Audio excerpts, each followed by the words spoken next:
not only has he fallen, Herman Cain, in the polls drastically this week with, event after event, he's now defending the fact that, who in the world knows about all these countries and their leaders and anything? It's not necessarily that you need to know who the countries and the leaders are, Mr. Cain. It's you're supposed to know exactly what America's position toward them is, especially when they're important countries. We're not asking you to name the president of Suriname, but Libya and what's happening there and American policy there is important.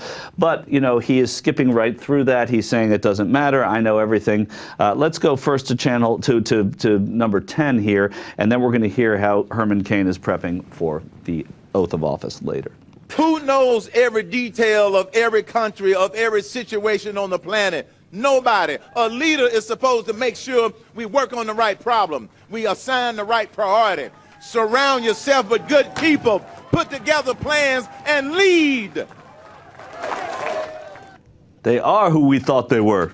Did you ever see Dennis Green give his post-game speech? Are you a football fan? Can you imagine standing in that crowd and nodding into the affirmative? Yeah. That, you know what? You don't need to know everything you need to know about these other countries. Right. Who knows all this stuff anyway? Really, when you have a plumber come over to your house to fix a clogged drain, does it really matter if he knows what pipe goes where? No! Who does? What plumber knows what they're doing? They just come over and do stuff. Yeah. Well, I mean, the philosophy is so back-assward, it's absurd. You can't sit behind that candidate and nod to the affirmative. I agree. I'm incompetent at my job, too. I have no idea what I do when I go to work. Who does? A very successul tactic for our last president who had no idea what he did when he got to work. So that's, the logic there is so...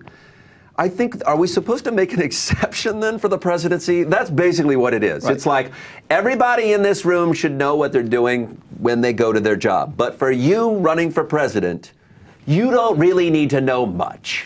We're going to allow you to just not know some things. It's the war against the intellectuals gone completely awry, because now it's, all right, you guys know too much, you know too much, you talk about it, but now it's better not to know anything at all. And it's okay, too. Just let's see what happens. And we're okay with it. Let's see what happens when I get there. Yay for dummies, everywhere. So let's swear the guy in. What do you think? Let me get some tissue. Okay, yeah, you might need it for this clip. This is, and I want to warn you, if you're watching at home, clip number 9, this is Herman Cain imagining what it would be like to be president, and that's all he'll get to do is imagine. We also saw a different side of the often brash candidate when he started talking about his faith, his wife, and what her role would be during his inauguration. Almost can't say it. Almost can't say it. Holding the Bible when I'm sworn in. Emotional, huh? It was a rare moment of vulnerability from Cain, who later explained the rigors and scrutiny of the campaign, which has included allegations of sexual harassment, has been personally tough on those around him. It's great because, you had Rosalind Carter with mental retardation, Nancy Reagan, the war on drugs, Laura Bush with literacy, and she's going to hold the Bible. Her role as first base. The implication is she's done right after that. It's like, thanks so much, honey. That's it, yep. See you later. And then, of course, she's done, and we go right to sexual harassment allegations. The reporter who's trying to tell a Lifetime movie here, that it was a rare moment of vulnerability for this candidate. Yeah. And it just shows it's a little crazy.